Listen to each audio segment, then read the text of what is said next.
in front of the speakers and the screen. Hallelujah. Jimmy on the microphone, just like the Lord intended. This is Jimmy Lakey. Hey. Unleashed, unbeat, unfiltered, unfair.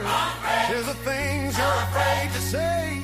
This is the day the Lord has made from the house of Lakey. And the Lakey Entertainment Towers be proclaimed. Streamcast, podcast, broadcast, information, entertainment in Jesus' name. Oh, yeah. From the house of Lakey to the ends of the earth, you are tuned in to Jimmy Lakey. Unleashed. Oh, this is Jimmy Lakey. Yeah. Unfilled. Unafraid says the things you're afraid to say.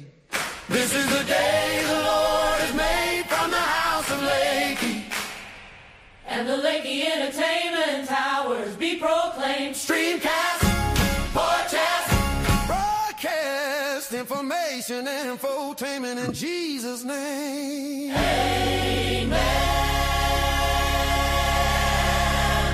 Well, amen and praise the Lord. Here we are, Wednesday, the 18th day of February, year of our Lord, 2026. Jaime Lagos is my name.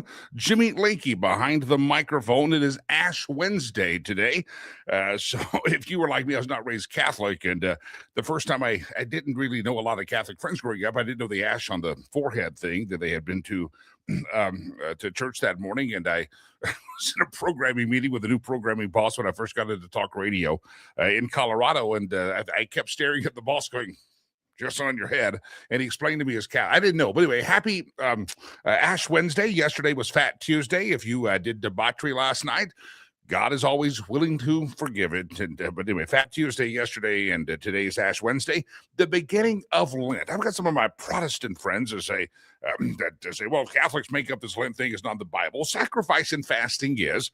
And I oftentimes give up something for the Lenten season, even though I'm not Catholic. It's kind of a 40-day fast, if you will. And I think it's a good exercise of discipline. It's not specifically mentioned, but I think it's a very good thing. But anyway, happy Ash Wednesday today. And if you see the people on the television and you're not Catholic or you're not religious and you don't know what that thing is on the forehead, that's the ashes, usually the sign of a cross that the priest or whomever gives. So anyway, happy Ash Wednesday, everybody. I guess that's a proper greeting, right? Merry Christmas, happy Ash Wednesday, Merry Easter. You never know, happy Halloween. You just have all these holidays, and we wish you a good day today. Nice to have you here on the show. Our buddy Michael Letts is going to be on the program today. Old Michael Letts, investusa.org.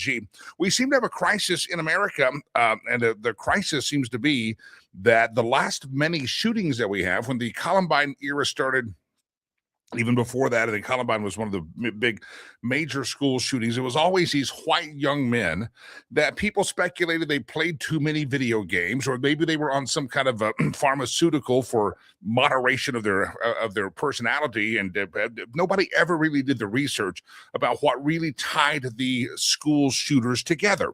Back through the last decade or so, when we've had these mass school shootings in America, I think it's a fantastic study. I think we don't really want to know the answer. It's easy to blame video games. It's always easy to blame the gun industry, but politicians who demand answers oftentimes are not willing to ask about maybe pharmaceuticals, all the things that we give little boys in school and call them hyperactive because we want them to learn in a very calm manner that they're not wired to do things. Boys are rambunctious. Boys are hyperactive. Boys need to wiggle around. And if the teacher, we want to feminize the boys, and we usually do that by giving them some kind of pill to calm them down, as opposed to leaning into that energy that they have and use that into transform them. I have a big disagreement on how we educate our kids in this country, especially little boys. I think they get the short end of the stick because I think our education system has been a square peg, a round hole, and we got boys that are square pegs we're going to stick in there, and it doesn't always work. So anyway, that was never researched. All the school shootings never researched. No one really talked about it. It was easy and popular to talk about the guns out there and got to have gun bans, but nobody ever really wanted to get to the root cause of the psychology that went behind a school shooter. And I have a feeling with some of the shootings that we have now, people are not really going to want to get into this psychology as well, because it goes against the woke agenda. And that is how many people, going back to the Nashville shooting and just several other shootings, look them up, have been transgenders. That means men thinking they are women and wanting to become women. The Charlie Kirk shooter was into some of that as well. So it is a study. It is something that needs to be examined the same way we should have examined the young men that were shooting up schools. Was it chemicals? Was it video games? We need to look at what's happening to these people that identify as transgenders. Is there something psychological? Is it something pharmaceutical? Are these hormones that were injected them causing some kind of a switch? I don't know the answer, but I think it's something that we should research after the hockey rink shooter in Rhode Island turned out to be, quote, a transgender, a man who thought he was a woman. Evidently, he told some talk show host the day before that he was angry and he was about to go berserk. Nobody knew what that meant, but he ended up killing his wife, I think one of his own children, and disaster happened at that hockey rink. It needs to be researched. And the fact that no one's calling on this research, most news stations, unless you're watching something like this or a talk show, you would not know that there's been a lot of transgenders doing these shootings because they have to protect the narrative. And sadly, as they protect the narrative, we never get to the bottom of it. The 90s, the 2000s, moving forward, is always the narrative is always about the guns. So let's not get to the bottom of what's causing these people to be school shooters. Let's just blame guns. And my fear is the media is going to continue that they want to protect transgenderism. And in doing so, we'll never get to the bottom of it. It's frustrating as heck, but this is the world that we live in, because transgenders have been doing a lot of nonsense in these shootings, and it's very sad, and it's very tragic and unnecessary loss of life. But the American left, the American media, oftentimes did not want the truth. You know why? Because the Bible says you'll know the truth, and the truth will set you free. If you know the truth about transgenderism, if you know the truth about the big pharmaceuticals, you will be set free from the confines of what the consequence of what those things can bring about in some situations. You ever sit there uncomfortably maybe and watch television with your child or your family, and they run a commercial about ED, erectile dysfunction, and they put up the pill, and they got the people sitting in the bathtub holding hands. Or what's the one that's kind of embarrassing if you're in mixed company? Peyronie's disease. Anybody ever see, Delilah, have you ever seen the Peyronie's disease commercial? They take like a curved cucumber, a curved banana, and say, if you've got Peyronie's disease, we can fix it. It's awkward. And it's a commercial that airs on television. Pharmaceuticals advertise that they can help your curved banana. And it's advertising, but if you listen to the last part of the Peyronie's disease commercials, or the ED commercials, or the blood pressure medicine, it really is all about could result in blindness, could result in toe fungus, could result in hemorrhoids. And they go through a whole list of the whole thing. It's almost like a Saturday Night Live sketch. And I wonder if they were going to advertise the hormones or the puberty blockers or the stuff that they give the transgenders, if they advertise could result in, what would the disclaimer list be? I think it's something that should be explored, and not just the mental part of it, but the pharmaceutical company. But keep an eye on it and see if anybody decides to investigate it. I doubt they do, because you got to always keep the narrative, and you now don't want to get to the bottom of the white guys that are shooting up schools and doing nasty things, because you got to just blame the guns. It's an excuse to gun grab, and you don't really want to know the results on how to save lives with kids. And in the transgender one, we got to keep that transgender thing going on, and it's you can't talk about it. Ray says, Jimmy, it's hard to admit they have it wrong, but it's easier to blame a weapon because they can control them. Yeah, see, the ultimate goal is control. They don't want to tell you. Go back to Dr. Fauci.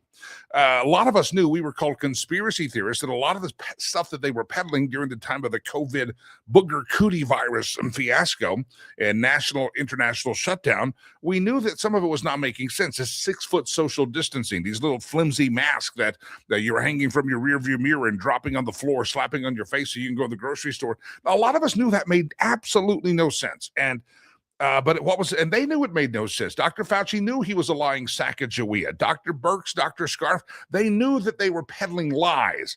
And yet it was all about control. It was all about how far can we push society. And they've got to keep the narrative. The narrative is all about control. The narrative is, we're going to give them this narrative on school shooters. As long as we can protect the transgenders, as long as we can go after the guns, we're going to give you this narrative on the booger cootie virus and COVID, as long as we can protect and embolden and enrich the big pharmaceutical companies. We talked about this yesterday. Go back and watch the video interview we did at 8:15 yesterday morning, about 24 hours ago, with Charles Goyette, a New York Times bestselling author. And he talked about the lies. They tell us the lies about weapons of mass destruction and about foreign enemies and why we have to have foreign entanglements so often. And they use lies to do it. And you realize it was all a lie. It was not built on truth, but it was meant to enrich their friends in the military industrial complex and their investments. And we've talked about this, Vietnam. We've talked about this with the Gulf Wars. We've talked about this in so many areas of battle that the military industrial complex, the pharmaceutical industrial complex, they've got to protect the narrative, because that's where the money comes from for these greedy whoremongers that call themselves our representatives. All right, what else do we have? Oh, I got a question of the day for you. We didn't do this yesterday. We meant to do it yesterday. And the question of the day is simple. It has nothing to do with politics. It has to do with your phone. That all of you have one of these little phones devices. You can see I have mine with a River's Promise pop socket on it. It's real, from Pop Socket. It's not a counterfeit. Please, I don't want Mr. Turley coming after me, and you know who I'm talking about. It's real. But which calls do you take? The phones have gotten so much better as this possible spam or a sales call.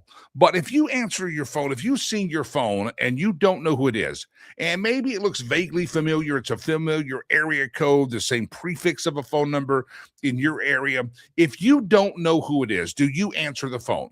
Now, remember this, how most of us grew up. Most of us grew up that you'd sit at your home, as a kid, you're watching television, someone would ring the doorbell, and you'd get up and go open the door. You didn't care who unless your parents were your latchkey kid, and they said, don't open the door for anyone. And you'd break the rule if you knew, look out the little peephole, it was your friend, you'd do that, but you're not supposed to open the door. But it used to be, remember this, the phone would ring, and you'd have to run over to the wall phone, or maybe one on the desk or the countertop, and you'd say hello. You had no clue. And anybody remember the first time you ever had caller ID at your home? I mean, I was probably high school, college, middle school. I don't know. I think college, I think is when we got caller ID, and it was a big deal because then you could see who was calling. That was a really big deal that you could see that.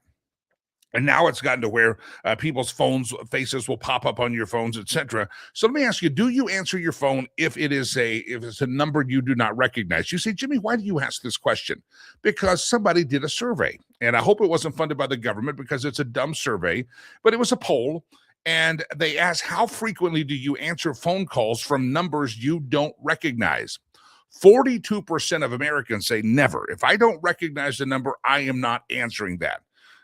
Everybody hates the telemarketers. We all hate the spam calls, and we hate all that stuff. And you only pick up calls if you know. That 34% said rarely. So 42% said never. If I don't recognize the number, it's out of here. 5% say, yeah, I answer all the calls. So if I don't recognize it, I'm going to answer that damn call. 34% say rarely. 17% say sometimes. And as I said, 5% said always. So I'm just asking, who is it that answers the phone? And how do you handle that? Who answers the phone if you don't recognize the numbers? Now, it breaks down to older folks are actually least likely to pick up. I thought it would be the older folks are more likely to pick up because we were growing up looking and going, well, the phone's ringing. It never hurt us. You're answering the phone on the wall, and you're used to kind of taking calls blindly. But older people in the survey are actually the least likely to answer calls they don't recognize.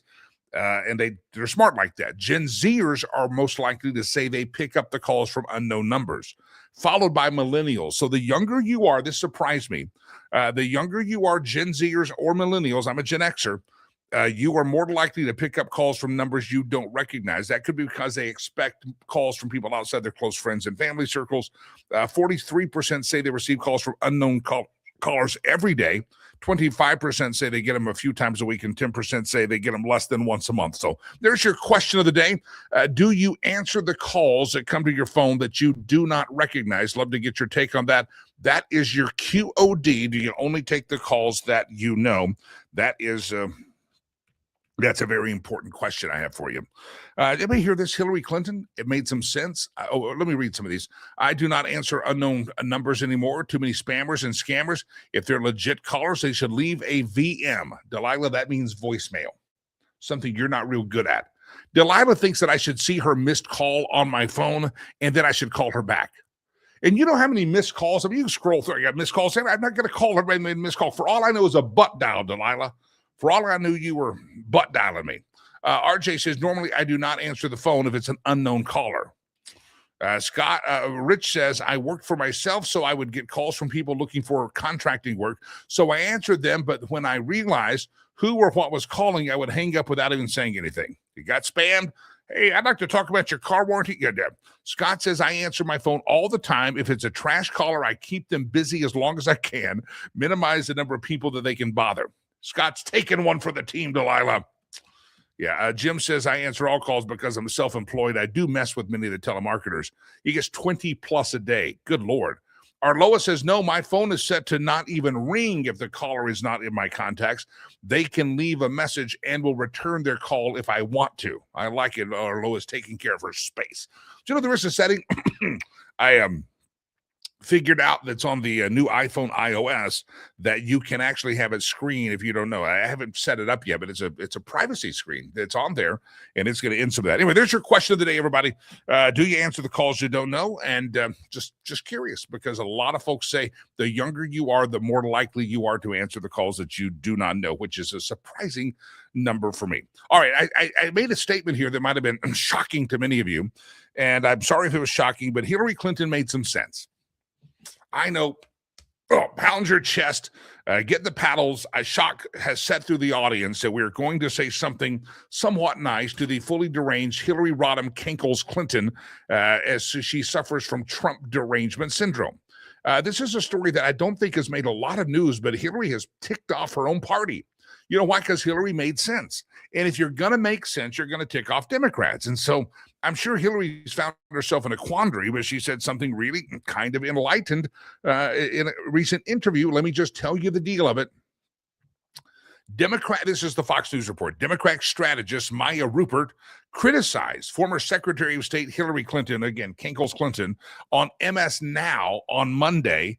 Said, again, might have got lost in the President's Day, saying her recent comments on mass immigration are not helpful to the Democrat Party. Maya Rupert probably needs to wake up and recognize if you would take Hillary's view on this, it might actually help you, not hurt you.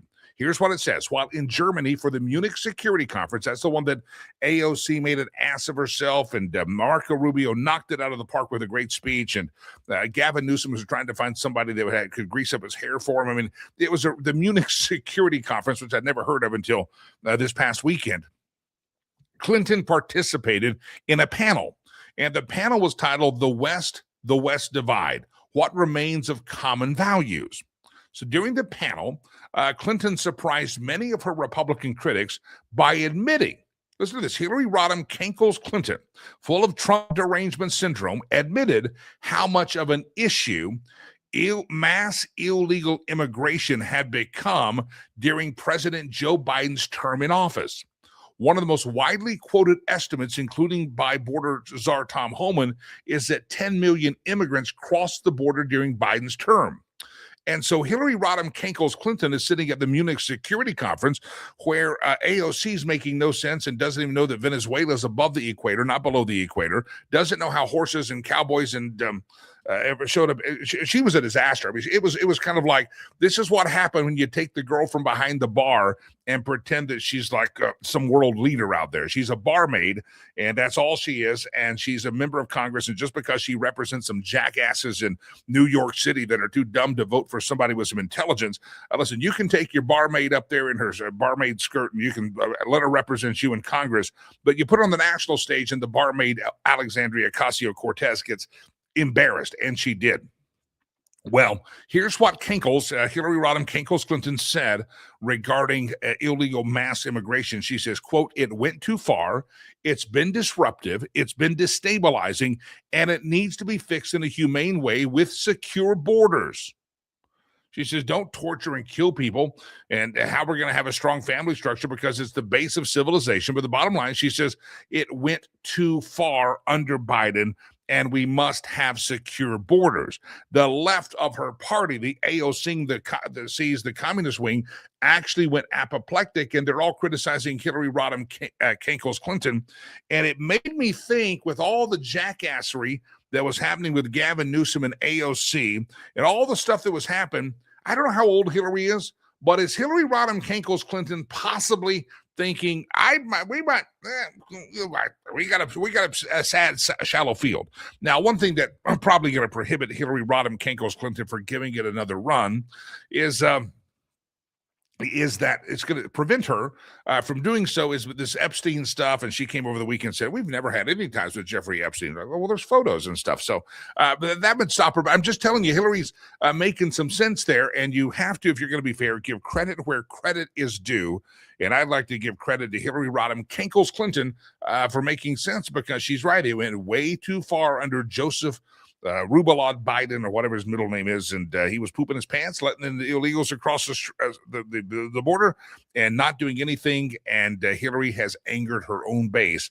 Why? Because she dared to make sense. You want to know how you tick off someone on the other side of the aisle? You just make sense.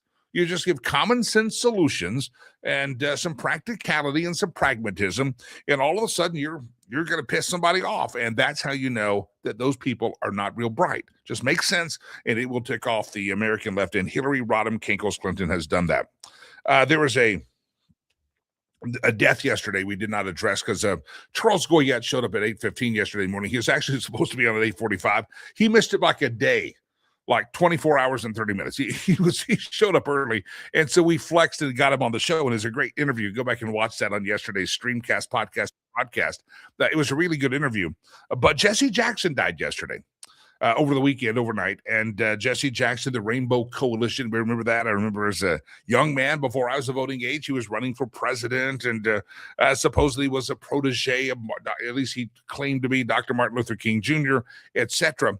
I found it interesting that the images that I had of Jesse Jackson in my head as a young man, he's been out of my, for all I knew, he had already passed. He just not had been on my radar screen at all. There were two tweets that I'm not going to take time to read them to you, but I'd encourage you to go get them. One of them was from Donald Trump, talking about Jesse Jackson. And it was really interesting to read that he's known Jesse for a long time. Jesse Jackson, they call Trump a racist and a bigot. He provided office space for Jesse Jackson and the Rainbow Coalition. I know that's going to make some of you YouTubers out there living in your mom's basement upset that you're going to find out that Donald Trump was actually friendly and friends with Jesse Jackson and provided them office space at one of the Trump towers. I know that shocks many of you. Read the Donald Trump tweet on the X and find his tribute to Jesse Jackson, and I found it quite interesting. There was another one that came out yesterday that I saw, and I believe the guy's name is he's the son of I think the TBN crowd up the Trinity Broadcasting. I think his name is Paul Crouch, or he's a son. I don't know if that's the older guy that passed. I don't know. He's the heir apparent to the TBN, Trinity Broadcasting. And he put out one and talked about how, as an evangelical Christian, he and Jesse had worked together on some initiatives for Christian broadcasting, and how Jesse Jackson kind of had a man crush, or kind of a star, like he was starstruck when he got to meet Richard Roberts, the son of Oral Roberts, because he was a big fan of the Oral Roberts faith healing preacher. And so it was just interesting to hear. And this is what I think we need to hear more of. And I don't think we need to sing Kumbaya every moment, but it was just fascinating. Of all the preconceived ideas I had about Jesse Jackson, two of the most poignant tributes came from Mr. Crouch and Mr. Trump, talking about, they might have been on opposite sides, but he was a very gregarious man. 84 years of age, Jesse Jackson has passed away. Speaking of passing away, any of us have been in this venue of talk radio again, of 20, when did I first start my first talk show? 2000, I was on 98, 99. I went on the 710 KNUS morning drive show in the Denver area. So I've been doing talk radio for a long time, and now Unleashed from the confines of corporate radio. We're doing the Unleashed podcast, broadcast, streamcast. Unleashed, Unafraid, and something else. Unfiltered. That's what I forget them all. Anyway, the marketing team, they're supposed to say it all right. Yesterday, again, thrown off on our schedule a little bit because the early arrival of Charles Goyette, New York Times bestselling author, marked the passing 5 years ago of the late and the very so great Rush Limbaugh. Haven't you missed the Rush Limbaugh show? I don't know if you were listeners of it. I even remember back in the high school, college days, he had a television show. But I would listen to it. I was kind of a weirdo driving back and forth to college in my car. That's why I'm not a music guy, 80s and 90s. I don't know the music, but I would listen to Rush Limbaugh, or I'd go to the sports station, listen to Dallas Cowboys sports talk. That was kind of what I did. So it was always fascinating, but I do remember, and the influence, and none of us would be doing this.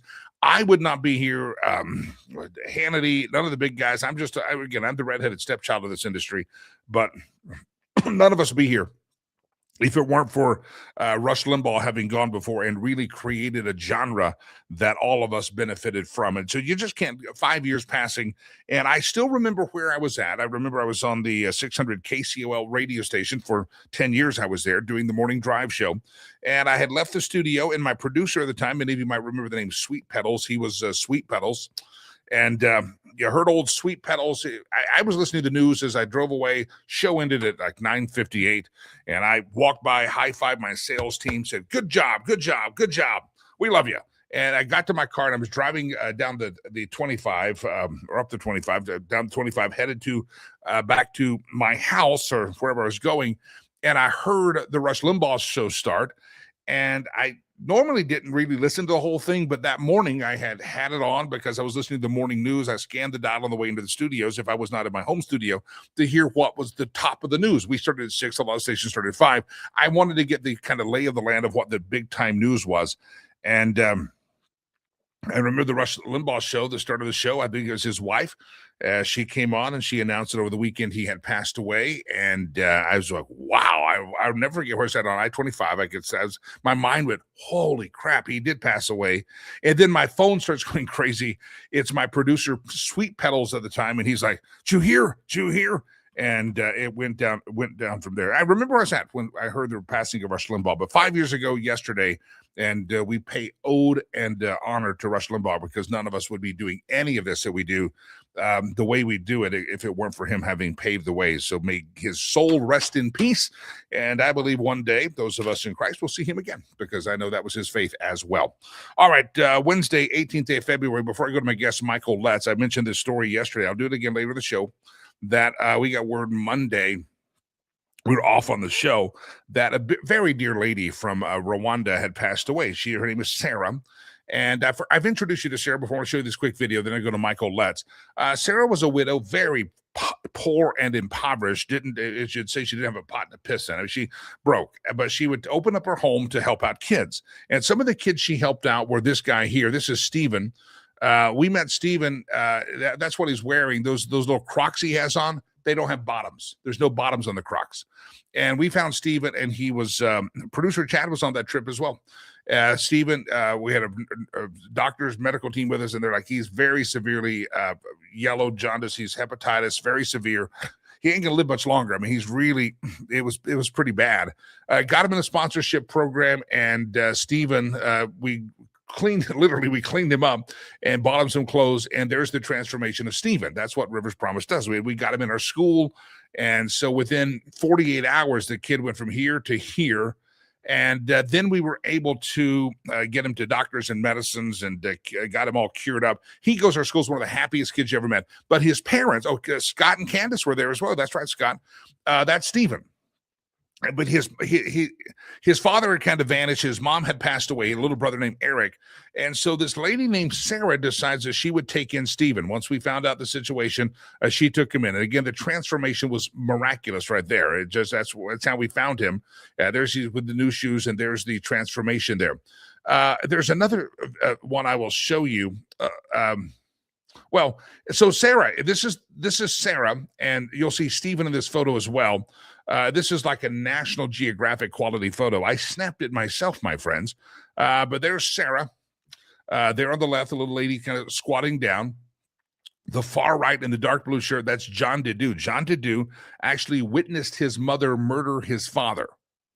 And dad died. Mom got put in jail. He was going to see his mom. We had counseling, he's doing great. He was orphaned. He moved in with Sarah. Sarah's like, I'll take care of these orphan boys. His mom's in jail, no immediate family. He's just like, he's gonna be a street kid. He's gonna do a petty theft. There's Stephen smiling. You see how happy he is. Now, when they're not in uniforms, this is kind of if they have any clothes at all, that's what they look like. That Stephen with the white shirt with the white trim on the shirt, that's his little brother Eric on the side, and the one in the back is just a neighbor kid that jumped in the photo because I was taking a photo. But that's little Eric. Those three boys up front, they're all at Legacy Christian Academy. They have sponsors, and they're fantastic. Well, they woke up this weekend, and Sarah, the caretaker, they gave them love after watching a murder, love after being abandoned. Sarah had passed away, and I wanted to, I sent an email about this yesterday. This is the video I showed you many years ago, and I got to get to Michael Letts, but this is the video of introducing Sarah to all of you on my social media pages. I think I was still on the broadcast radio station at this time, but you might have seen this. This is me talking to Sarah, and I'm talking real slow so that the interpreter can keep up with me and talk to Sarah. This is it. This is Sarah. She's a widow. She has no real education, but she takes care of these three boys right here. Stephen, we've told his story many times. This is his brother Eric. I think we're getting him on camera. And that's John Dedu. She takes care of all three of them. Two of them, the brothers, their mother died and father's gone. And then John Dedu, he has a tragic story. His mother's in jail for the rest of her life. And so he has no one because his father was killed. So here they are, and they all take care of him. And I asked Sarah, Amakuru. Yes.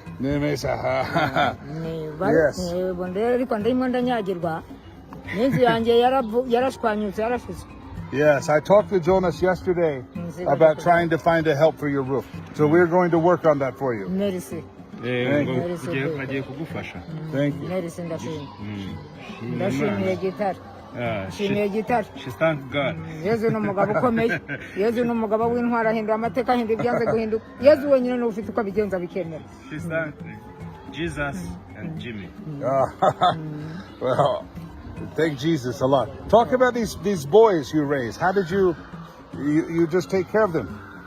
njyewe batunze ntuzwe no kujya gusaba nabona bari bwirirwe nkajya kurebaho nafunguza icyo bari. So before they came to our school here, what did they do? Did they go to school or they just stay at home? ntacyo bakoraga bari birirwaga ku muhanda. When you heard that they had sponsors and were coming to school, what did you think? ndatekereza ibyishimo yuko bazakomeza ishuri nabo bakagira imana bakabona umwuga nabo bagakora umwuga. I bet they will help you. They will help you. Thank you for taking care of the boys. And we're going to work on your roof. We're going to check and see what we can do to help you. Bye-bye. Hello, Eric. Stephen. Hello. She takes care of them all by herself. No resources, no anything. She just manages. They get food at school, but other than that, that's what she does.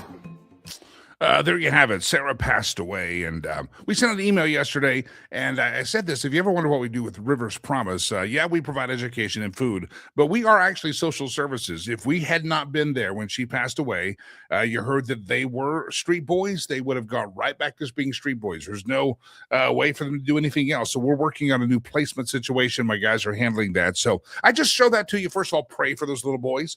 Second of all, I got to tell you that when you give to Rivers Promise, yeah, it's good to get education, good to put food in the belly. But sometimes, as you know, when you're away from school, these kids face tragedy, and a lot of them don't have family, and we handle that as well. So if you want to make a donation, some people made donations yesterday, said this is in honor of Sarah. Maybe you remember that video, but she passed away. The boys are going to be fine.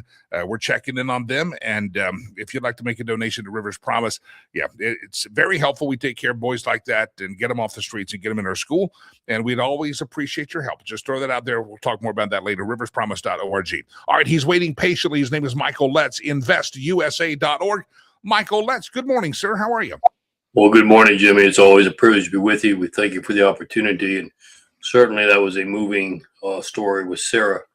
And it makes you understand what is important in life and what is worthwhile. And we commend you for the help that was given to her, and for her in turn being able to give that help to these young boys who perhaps will have a brighter future. Because it's always great, whether you're working overseas or wherever, to leave a part of yourself on the playing field and leave the world a better place. And one of the ways you do that, the good book says, you take care of the poor. You'll always have among them widows and orphans, special place in God's heart. And I hope people will help us do that. Michael, let's dive in here. I was talking earlier that back in I lived down the street in about 1999 at near Columbine High School. I literally lived down the street from it, and I was on the radio. I covered that extensively. A big kind of an impact in getting into news radio at that point because of some of the coverage we did there. And there was nobody ever really wanted to investigate these school shootings. I said they always wanted to blame the guns. They didn't want to investigate pharmaceutical chemicals, video games. Let's just blame the guns. That's the narrative. Now we fast forward 20-something years, and we have a rash. I mean, like a whole streak here of shooters that are transgender, and no one wants to investigate why has this all of a sudden started up. I think, are there puberty blockers? Are the hormones? Is there something psychological we're encouraging? No one wants to get to the bottom of it, and most news stations are not even telling the truth about who these recent shooters have been. But let's just say it, they're transgenders. Well, you're exactly right, Jimmy. And there's a reason why it's all part of I always say on your show that nothing is by happenstance. It's all orchestrated out. In this particular issue, it's orchestrated to be able to, first of all, they're not going to talk about it because they want to cover the pharmaceutical companies. They don't want any lawsuits. Pharmaceutical companies advertise heavily. If you've ever watched TV, see who their main advertisers are. So certainly the mainstream media is not going to want to upset a very strong advertiser. So they're not going to cover the truth of the story. But the truth of the matter is, Jimmy, when 90% of these shootings by transgenders are more than likely caused by the drug interdiction, 80% of them are males trying to transform into females. I make this comment. I said it on a national show earlier, and I think I got people upset. But I'll say it again because, that's my personality, Jimmy. If you have encountered a female when the hormones are not where they're supposed to be, to duck. Yeah. Now, take that scenario and take it as a man and try to transform him into a female with the amount of hormones and the chemicals you need to do just to be able to. First of all, there's no set because every person is different. I'm heavier than you are. You're smaller, etc. So you don't know exactly how much the dosage should be. It's kind of a testing, shall we say? It's kind of a guessing game. And imagine trying to do that and then not expect there to be any apprehension or any kind of negative results because of it. Jimmy, that's ludicrous. And I've carried it a step further. It's not just transgenders, although transgenders are a major portion.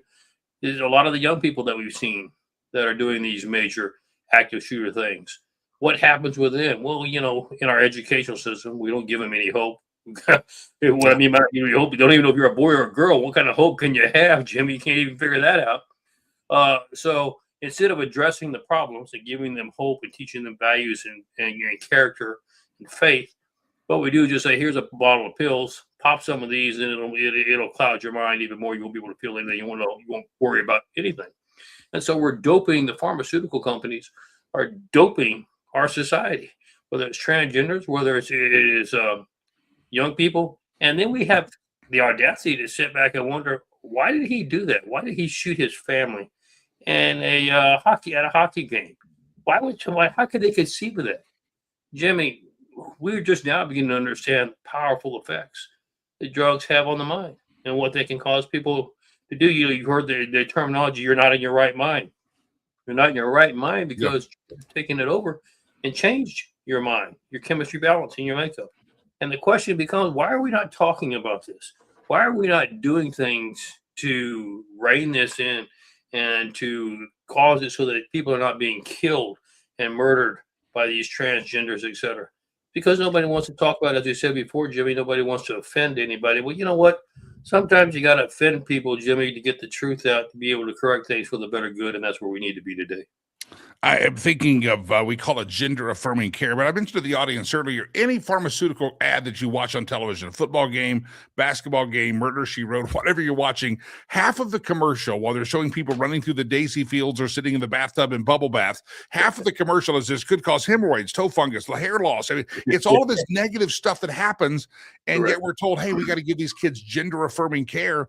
Well, if that gender affirming care was going to be a television ad, how long would the list of possible side effects be on that? It's probably going to be pretty long. And we just pretend that it's harmless stuff. None of this stuff is harmless. There's always a side effect. And I think we're finding that out. The same thing with the drugs that we were giving kids, I think more rampantly back in the late 90s, 2000. A lot of these were white kids, white boys that have probably been drugged with some kind of thing for ADHD. You've got too much energy, and there's a consequence for that. And nobody, from the transgenders to the white kids shooting kids up in the 2000s, nobody's willing to talk about, maybe it's because Big Pharma has shut it all down. If the news talked about this, Michael, there'd be a lot of advertising dollars that the network might lose. Oh, there's no question. They're not about to do that. And you understand how all this fits together. That's why I say nothing's by happenstance. You've got the ideology, the liberal leftist ideology with feminism, et cetera, that wanted to change the print of America. One of the things they wanted to change was they thought that there's too much masculinity, too much testosterone. So that fits in well with their working with the pharmaceutical companies, develops them a new revenue source to create drugs that counter that. They come up with this great terminology, like transgender, and nobody even understands what that means. And what they're simply doing is they're trying to use technology, pharmaceuticals, et cetera, to implement their liberal leftist ideology. And what is their leftist ideology attempting to do? It wants to destroy America. It wants to bring us down to make us a third world country. And I can't believe that sometimes we don't see through that and we allow that to continue without challenging it. Well, those days are over. Let's challenge it. We're going to challenge it now, Jimmy. I was happy to see a couple of weeks ago a lawsuit. The doctor and hospital were held liable and damages given to somebody that was 16. And they said, rather than trying to get the root cause of why you feel this dysphoria, which the government called it gender dysphoria up until 5-6 years ago, it was considered a dysphoria or an illness. Now it's no, we have to affirm that. And this person's now in their 20s and they've had drastic surgeries. They've been reconstructed. A woman wants to be a woman again, but was made into a man. And millions of dollars have now been awarded for basically malpractice by doctors and hospitals that did this to her and said she was only 16. What the heck were you thinking? Oh, I love what you said, Jimmy, from this standpoint. you want to bring about change, hit them in the purse. And we've allowed the left has been very good about that in their ideology battles. They're always taking people to court, suing you, et cetera, et cetera. The right has never really done that. We've never really pursued that. It's time we start using that page out of their playbook, and we start holding people accountable in the legal system. Just what you just said, that was one award. You get 5 or 10 of those awards across the country, that'll shut that down real quick. They don't want to lose any more money. And they'll find another way to try to do the nefarious acts, but at least it'll shut down that avenue. And that's what I'm encouraging. We've talked about this before on your show. Just like the issue with law enforcement, with the fact that, all these riots and et cetera, and not giving support to our first responders. We need to be suing the government. Look, I'm paying taxes for you to make me safe. If you're going to refuse to do that, give me a refund. Same issue here. I'm going to file a suit about your treating of these patients is causing them to be a threat to our society, and you're not making it safe in this area. And I think we should sue them over it and make them answer for their actions. And I think that's the best thing we can do, Jimmy. If you're listening to the podcast version later in the day, thousands of earballs hear this show every day. It's Michael Letts, his website, investusa.org, investusa.org, investusa.org. I know you said you kind of made people mad in the earlier show, but I think it's very important to recognize what you said is absolutely true. Growing up, my dad traveled a lot, and so when he was traveling on business, I was stuck at home with my mom and my sister. And they, at the time, told me that there was something called that time of the month, PMSing. And I was told by them, I was told basically when that starts happening, I might want to go hang out at my friend's house because it was not going to. Many men have been there, whether your sister's your mother, your wife, or whatever. All been there. It's true. But you think about the power of hormones. You can. Right. Even as a man, your hormones get off. It can cause depression, low energy. The hormones are very, very fascinating in how they just regulate the energy level and the chemical levels of your body. And here we have just kind of gender affirming care. Send them off. It's one size fits all. I think you make a very important point that playing with human hormones is very dangerous. Even the mental health industry has not really figured out treatment for a lot of things that are hormone related. It's very delicate treatment that you can't just say, oh, it's good, it's gender affirming. No, it could be very dangerous. Well, you're exactly right. And I'll take some criticism on the other side, Jim, and let me throw this in. I was a national weightlifting champion. And so, because of that, obviously, a lot of the people that I competed against use steroids. I mean, there were some, that use steroids that helped their career, shall we say, helped them perform better, and they were fine. There were others that use it that you knew you just didn't hang around those people because they could lose it over nothing, in a moment. I mean, and that's my point. When you're dealing with hormonal issues, Jimmy, that's like putting a match to a gunpowder keg. I mean, it's a very, very dicey type situation, and then we wonder why we have so many issues. Yeah. Why are we not talking about it? Why are we not dealing with it? Yeah, I'm guessing because the big pharma is making a heck of a lot of money off this stuff, and the politicians are getting a heck of a lot of donations. You mentioned the steroids. I'm glad you'll flip the script that way the ladies don't hate us all, but it's true. Don't want to get between a woman and her PMS. You let her have that all by herself. But roid rage, that's what that was called. It's called roid rage. Right. When you trying to be athletic, trying to be a good football player, weightlifter, if they were going to test you, you pop the roids, and all of a sudden some very crazy things could happen because of the roid rage. Exactly. And, what I wanted to stress on talk about the roids, Jimmy, is it wasn't the same for every person. So you understand you're experimenting. Everybody's chemistry is different. Everybody's weight is different. Everybody's height, everybody's makeup is different. And so it's not a one pill does it for everybody. And so they're experimenting out there. And what do you expect when you experiment with something so powerful as hormonal issues? That you're not going to have some real bad repercussions. Yeah, it's Michael Letts, investusa.org, investusa.org. Michael, you and I have been talking together for about a year or so on this show regularly, and it's been a while, but I think over weeks, which is unusual for our to be reunited, and like Peaches and Herb saying, reunited, and it feels so good. We should play the theme song. But glad to have you back on. I was talking though earlier, and I'm not sure how long you've been doing the media circuit before this show. But 5 years ago yesterday was a day that we commemorated, and I commemorated today because we got hijacked yesterday. And some stuff. Rush Limbaugh passed away. I'm sure you have some Rush Limbaugh stories. Most of us conservatives do. Give me your thoughts, sir. 5 years ago, may he rest in peace. Well, I knew Rush, and I had done some of the work within his shows. And I'll tell you what. Here's what I would tell you about Rush: is yes, he had a lot of criticism because of his conservative views. But here's what I've noticed, Jimmy: when they always go after conservatives, they never take a look at the person themselves. And the person themselves, they're really golden. I mean, they bend over backwards. They stop at a minute's notice to help somebody they don't even know. That was Rush as well. And I just find it amazing that on the flip side, the liberal leftist side, they take people that when you look at their character alone, you want to take a distance and stay away from them. They're just not pleasant people to be around. And yet they try to idolize those. Yet those who give us good hope in terms of conservative values, things that work, they tend to tear apart. They don't ever take a look at their true character. And that's one of the things I'd say about Rush. Rush had that kind of character. He had a big heart. Yeah. 5 years ago yesterday, and we always want to honor him. My son goes to school in Missouri, and I fly into St. Louis, and just outside of St. Louis is where Rush is interred, and I have not yet been to the graveside, but I plan to go pay my respects one day. Just sometimes I'm there hanging out with my son, and then I didn't go to Rush's grave, but it's a beautiful cemetery. I fly in there several times a year to see my son in Missouri because he's going to college there. So I'm going to get by there and pay my respects to him. 5 years ago today, I'll never forget where I was at when I heard the news. And you said you knew him. I know he didn't have a lot of guests on the show, but talk about that relationship and how you interacted with him. I got to know him during the Reagan years.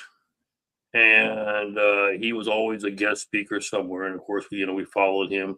And he always would do great things in terms of speaking for conservative causes, not so much just for candidates, but for conservative causes. And every cause, one of the big causes that he had, Jimmy, most people don't realize it, he had a real passion for kids. He had a real passion for young people. And he did whatever he could to be able to promote better education for them, better opportunities. And one of the things that bothered him was the human sex trafficking we had back in those days. Of course, we didn't have all the information. We knew it was going on, Jimmy. We just didn't know all the facts about who the players were and how in depth their organizations were built. We know that now. And I would love to have him back because he'd be loving to tear that up on the air. But that's the kind of people that we're talking about. That's what I remember most about Rush, was the interactions with his caring for young people. There was nobody that could replace him, and I listened to some of the national guys, and God bless them and God love them, but ain't none of them Rush Limbaugh. And Rush never purposely. I started Brian Maloney, who owns some of the pages that we stream on Facebook. Thousands of followers on his pages hear us every day. Brian knew Rush as well and said Rush didn't like the radio industry. He was always frustrated by it, and he never chose an heir apparent. He never said, I'm going to mentor this person because he wasn't thrilled with some of the alternatives. So it's anyway, fascinating story. Michael, let's investusa.org. That would be a big deal for people to go there. That is your organization, and you're looking to take care of law enforcement officers, men and women, federal, local, statewide, whatever, and make sure they come home safe to their family. Talk about investusa.org. Well, let me give a real quick illustration. We just had 2 days ago an officer in Bellevue, Washington, that responded to a call. It was a staged call by an Islamic jihadist, a Muslim. And when they got there, he and his partner, the Muslim, pulled out a knife and attacked the officer, cut him in the head, cut him in the hand, before the other officer was able to draw and eliminate the threat. But why is it important for me to tell you about this? He had on a concealable vest. People don't realize that a concealable vest will not stop a knife. Had he hit him, his first blow hit him in the chest, he would have killed him. He would have been right into the heart. That's why it's so important what we're doing for active shooter vests, because obviously those titanium plates will stop anything, Jimmy, including a knife. But that's why it's so important, because this is just another example. Just something 2 days ago, we could have lost an officer. Thank God we didn't, because they're not properly equipped. So if you're able to, go to our website. That's investusa.org. It's a charity. Make a contribution of any amount. Show these officers that we're behind them. With them cutting the funding with DHH. Now you've got, our border sheriffs now are having to step up the game to try to provide border security because it affects Border Patrol's budget as well. They just need to know that we care. I mean, we keep dumping things on them, Jimmy, taking stuff away from them, taking their funding, taking their equipment away. How much longer can that continue before they all decide I've had enough and they all quit and they were in deep trouble? So do what you can to help. We appreciate it. Thank you, Jimmy, for what you're doing. God bless, and God bless America.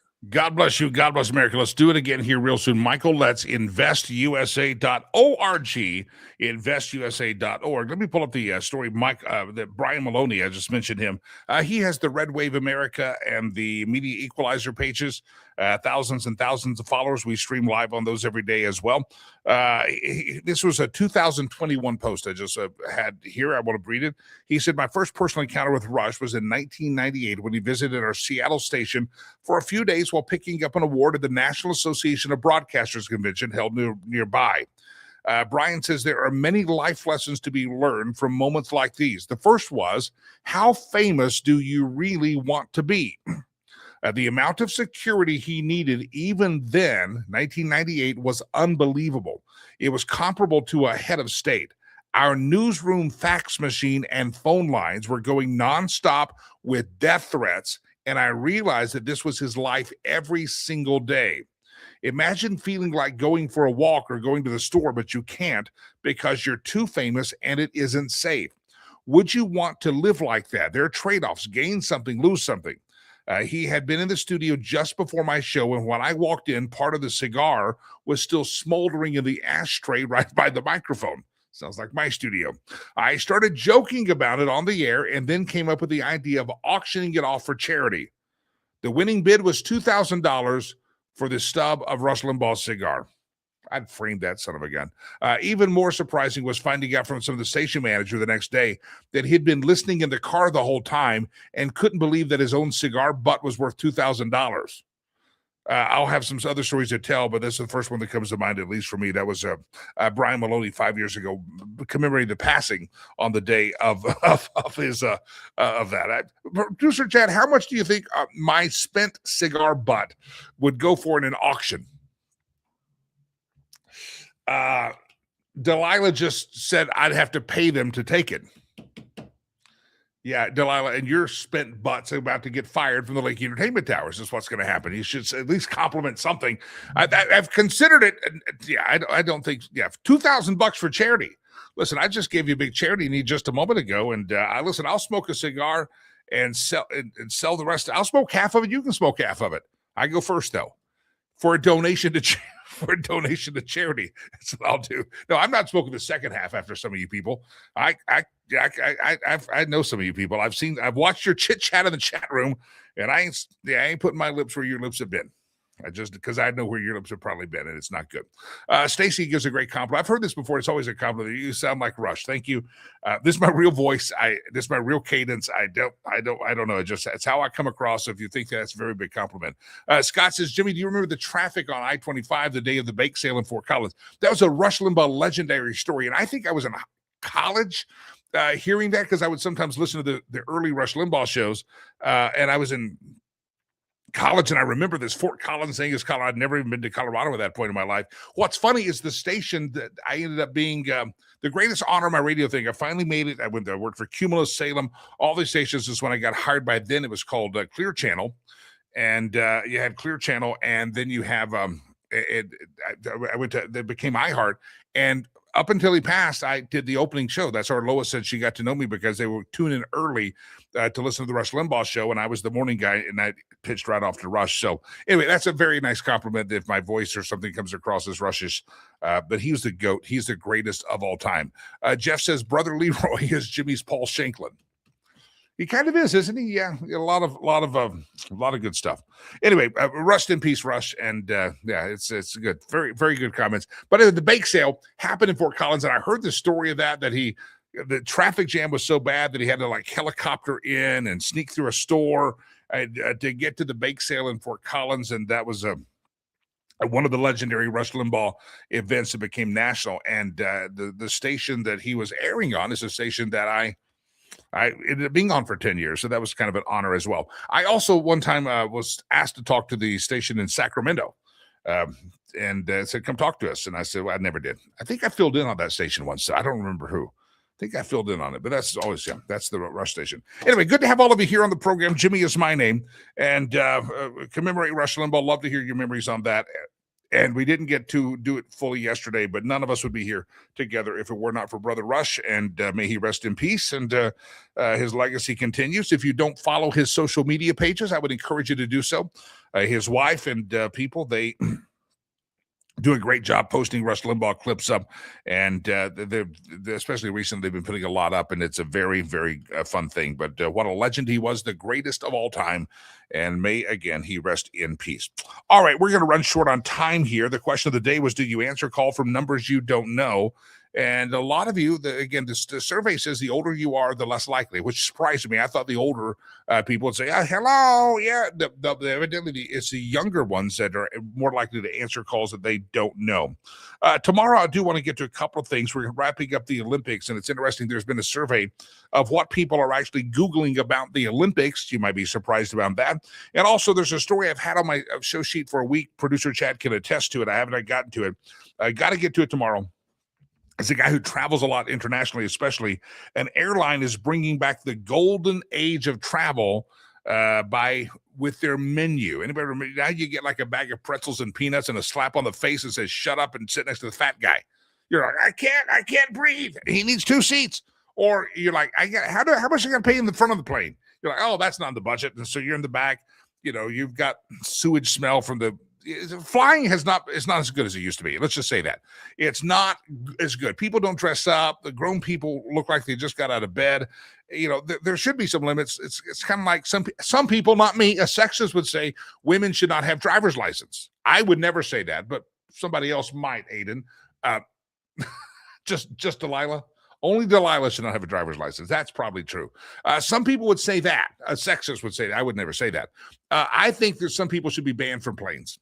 I think some people should just be, I'm sorry, your flight license card is banned forever, because look how you're dressed. If you're 3 years old and you show up on a plane in pajamas and your hair's sticking up and you're like, Mama just got you out of bed to catch the flight to Grandma's, that's cute. That's wonderful. But if you're a grown ass person and you're showing up in stuff that looks like your pajamas, I'm sorry. That's just not right. You should have your flying card revoked forever. There should maybe a separate airline that the rest of us never have to see you on again. I think that would be a very real thing. You know, the idiot airline, and we'll just tell you, I'm sorry, you can fly the rest of your life, but you got to fly an idiot airline. I think that'd be a good thing. Never forget taking my son and his friends to in high school, if you follow me, you know I took him on trips, and we went to Hawaii one time. I forget where we were going, and my son came downstairs, and he was in like these pajama bottoms and a shirt. He's like, "What?" I said, "What the hell are you wearing?" And he said, "We're catching a flight today, Dad." And I said, "I know we don't dress that way on flights." He goes, "Well, so and so, one of my friends is going to wear that." I said, I ain't his parent, but by the time he gets here, he's changing his clothes. If he's getting on a plane with me, he's not going to be dressed like that. And sure enough, I made them all change into proper clothing. Do not show up there in your flannel pajama pants. I don't care. Doesn't matter. Stop it. Put on a proper pair of pants or, golf shorts. I don't care, but don't show up in anything that looks like pajamas. Tomorrow, you can tell it's passionate to me. I do the story about the golden age of travel, the retro food menu. Which airline is it, you ask? Stay tuned till tomorrow, and I will let you know. All right, glad to have all of you here on the program. I want to mention Sherry Cree, homeswithsherry.com, that trip to Africa that we went to, and we saw Stephen. Met Stephen, and I told you that story a second ago. Sherry was on that trip, so was her husband. Scott was on there. Scott's in the chat room now. Sherry does give a portion of every transaction she does in real estate back to charity. She's a very giving soul, and I'm telling you, you need to have that conversation with Sherry about interviewing the right realtors. The shocking number is that most realtors in America last year did not do any transactions. So why would you want to be their first transaction in a year and a half? Why? I hate to say it, they're out of practice. Maybe they're not even trying. Maybe they just got their real estate license. It's kind of a fallback thing, and they're just not really, they're not hungry, if you will. And if you're going to have somebody sell your house or find you a new house, you want them to be hungry to get the deal done, to get the best deal for you, knowing that it's not just going to turn into generational wealth for you, the right transaction, but it could be repeat customers, referrals. They are hungry for the business and they want to help you. That's why you got to call Sherry. Do not. I'm warning you, my friends, do not. Just because somebody at the Sunday school class or the cafe stuck up a thing or advertised at the local high school football game, I know who they are. I'll just use them. Interview them. Talk to them. How many transactions have you done? How busy are you? Just talk to them. Find out how it is that they are operating and succeeding in the industry, and not just because they have a company sign and a business card and hand out. No, that's not good enough. This is a transaction you're going to do only a few of these probably in your life. You're going to, buy your first house, maybe your second. I mean, you may, two, unless you're military, 2, 3, 4 times you do this transaction at most. And you want to make sure every one of them is putting you in a position to be better and even create generational wealth and maybe a retirement for you. So listen, homeswithsherry.com. Can't say it enough. Go talk to Sherry Cree. She'll be on the show Friday with us, but homeswithsherry.com. Homeswithsherry.com. And I'm asking you to make sure you reach out to her. And as a part of the interview, she wants to earn the right to win your business, but include her in the conversation. Homeswithsherry.com. All right, I must, my friends, come back to these photos, and I want to do this again. Yesterday, I talked about this lady, Sarah. That's the photo of Sarah. Beautiful lady that takes care of those 3 boys right up front, and that's Stephen, kind of a little celebrity kid. That's Eric, is on his right, our left, and that is John Didu. He's the boy that ended up watching his mother pass away and be murdered. His father passed away, being murdered by his mother, and mom's in jail, and the transformation. Stephen was in a very dire situation. There he is when we found him. Again, Sherry Cree was on that trip. Scott was on that trip. Producer Chad was on that trip.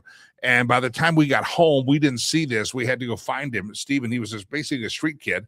And we cleaned him up, dressed him up, and got him healed through medical science of a deadly case of hepatitis. And Stephen to this day is the happiest kid. You'll see him in a lot of our photos. Well, Sarah, his caretaker, passed away. And she just takes care of these orphans. And I only highlight it not because it's all part of the holistic approach we take. Education is the ladder that these kids, those 4 kids will use to climb from the pit of poverty. And we provide that Christian-based education for them. They're learning to read, write, speak English, do arithmetic, all the things. They're learning such fantastic things about the world that they're so happy to come to class. They never miss class. That's how we knew something was wrong when John Didu and Stephen didn't show up at class, and Eric. Something's wrong. We had to send a team or guys out. Where are they at? And they were there, and the area people around them were taking care of the remains of Sarah, who passed away. But these are kids who've been through trauma, abandonment, watching murder, and Sarah was a staple for them, and she was kind of their mama, and she passed away. And the role of River's Promise, now we step in, we're going to help them find that place. We don't want them to leave our school. We don't want them to become street kids. We want to take care of them. And I say that not because there's a specific amount I'm looking for, but to let you know that this is the work of River's Promise. We're not just feeding kids, and you see the happy kids, and sometimes you'll see maybe the shot of our classrooms and what we do there. Here's me standing in one of our classrooms, and you see the kids in uniform. That's the beautiful part. They're all cleaned up, they're all dressed up, but in reality, they go back, and if they have any other clothes, they put those on. They live in a very impoverished situation. And so today, maybe in honor of Sarah, who you never met, I've met her. Maybe in honor of Stephen or John Didu, maybe in honor of just the kids. Say, you know what? That's some pretty, because you see we show a lot of the kids that have cleaned up, but this is the reality of how they live outside of our school, and we're trying to break that cycle of poverty so future generations don't live like that. Before they come to our school to get cleaned up, that's what they look like. So when you make a donation, a child like that that's been a street kid, as he gets older, he would learn petty theft, pickpocketing. Girls they'll tell you in emails, they realize that they get older, they send us a letter and they say, I realize all my friends that didn't get the education, they're prostitutes. They don't think of it in that term until they get education and go, wow, I thought that was normal. I thought that was my path forward. I thought that's what I was going to do. And then they get 15, 16, 17, they write us a letter and say, it just hit me. That not normal. That's just That's what all my friends did, but I didn't have to do that. And it dawns on them in life. So today, when you make a donation, would you consider a small or large? It doesn't matter. If you can give $1, if you give $9, I said that feeds a classroom like a Stephen who doesn't give. You can see how they're dressed. They're not like hanging out of the Applebee's waiting for a meal tonight. You can see the poverty there. You can see that Sarah was just. She didn't have a gourmet kitchen, okay? She didn't have Viking appliances. She had an open fire if she could find something to cook. And so that's why when we provide food for these kids, it's so powerful and it's so meaningful because, again, they can't learn if they're not having food in their system, if they're starving and malnourished. So we need your help, and this is the week we need it. If you can make a donation today, again, $9 example is a classroom for 1 day of eggs. That's a 30 or something eggs for 1 day. And we do that in all of our classrooms every day. They get eggs, they get protein, they get fruits, they get vegetables. And if you could make a donation, because we got to do it. Those are God's kids. You say it's a long ways away, Jimmy, but you know what? God knows every one of those kids' names. He knows, as the Bible says, he knows how many hairs are on their head. They are numbered. He knew that John Dideau would go through a bad situation, watch his mother murder his father right in front of him. He knew that Rivers Promise would be there for him, and we could help that kiddo out. He knew that Stephen would be in a near-death experience with hepatitis, but he knew it just at the right time. God would send our organization to come in and help him out and get him some medical care and sponsorship, and his life has totally been transformational. And I know Sarah loved those kids, and I hope that Sarah passed away with the knowledge that she'd like to be there probably a little bit longer, but she knows the kids that she's taken in will be taken care of. So all of you, thank you for those donations. We appreciate it. And we got to send some money to Africa here soon. Being honest, we're short this month. We are short, but God always provides, and he uses people like you and for me to do that. So if you can make a donation today, any amount, just put greatest need. And I like showing you those behind the scenes because, again, you oftentimes see the cleaned up kids, but the reality, that's putting lipstick on it, right? The reality is before they get to our school, this is probably more like what their life looks like. And when they leave our school, even though but look at the smiles on their face, they're happy. You know why? Their bellies are full. They got to eat. They had 2 meals that day. Yeah. Help us out. Riverspromise.org, riverspromise.org. All right, ladies and gentlemen, time for the meme roulette section of the show. I would appreciate you playing along. If you don't know how it works, we go around the internet and we steal memes from around the world. We just steal them. We just grab them, and we don't give a darn. We just don't give a darn. By the way, I've started a collection. You know the Marco Rubio picture sitting there, Marco Rubio, different costumes? If you have any of those, send them to info@jimmylakey.com. I've collected about 5, and one day we're going to do, maybe by Friday, do a whole presentation of them. Yeah, I've got them. They're funny. I'll give you an example tomorrow. All right, Rivers Promise, or info@jimmylakey.com, info@jimmylakey.com. All right, here we go. Let's steal the memes. Round and round the globe we go. Where we steal the memes from, no one knows. Trump honors Hilary Clinton with a new federal holiday. Almost President's Day. Just for you, Hill. Just for you. And Kamala, you can celebrate as well. Round and round the globe we go. Where we steal the memes from, no one knows. I went line dancing last night. That was a roadside sobriety test, Karen. Delilah, is that you? He said Karen, but I'm not sure. Round and round the globe we go. Where we steal the memes from, no one knows. Look at this list of characters. Donald Trump raised the bar. Kamala Harris failed the bar. AOC worked at a bar. Nancy Pelosi lives at a bar. Joe Biden still can't spell the bar. And Hillary Clinton should be behind bars. True. I agree. True or false? Round around the globe we go. Where we steal the memes from, no one knows. I love it when my kids sigh, like, what ails you, my little unemployed freeloader? Ever had the kids? You tell them to do something. Hey, my little unemployed freeloading kiddo, what ails you? You all right? Yeah. Freeloader. Round and round the globe we go. Where we steal the memes from, no one knows. Voter ID laws are racist. Somalia passes voter ID laws.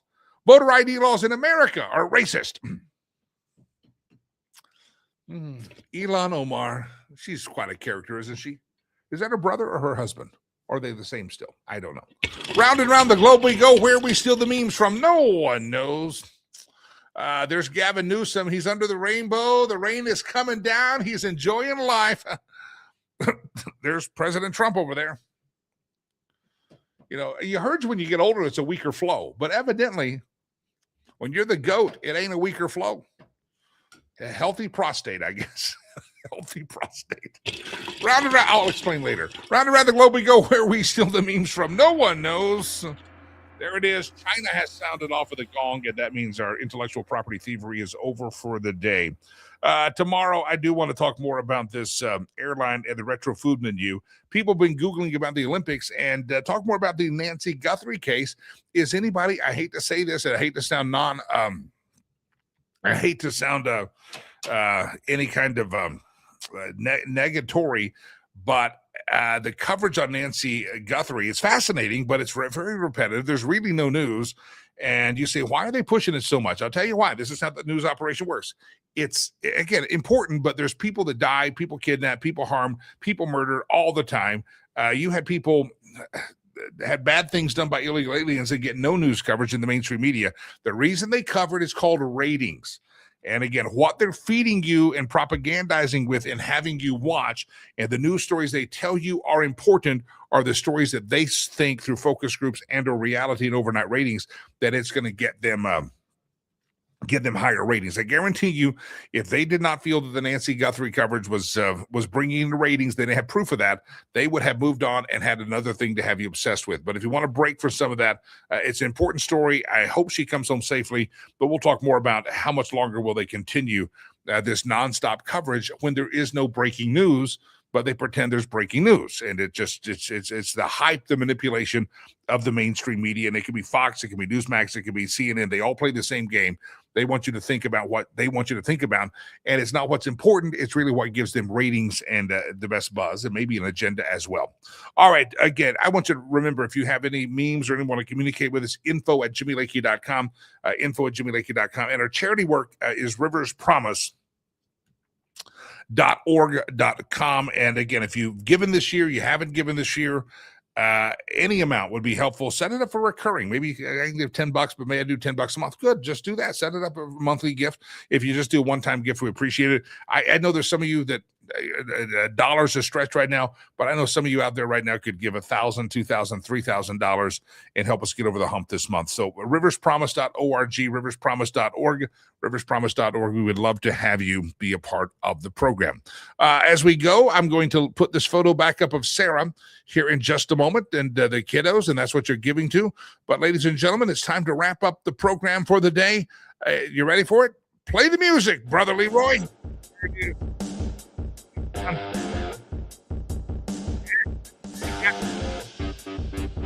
You haven't got your ash yet, go get your ash. Catholic. Lent starts today. Even if you're non-Catholic, are you going to give something up? I usually do. I just keep it kind of quiet what it is. I usually do. It's good to fast, good to sacrifice a little something. God bless you. God bless America. I am Jimmy Lakey, riverspromise.org. You can help out all the kids we're working with there. God bless you. God bless America. I am Jimmy Lakey, and peace. I'm out of here.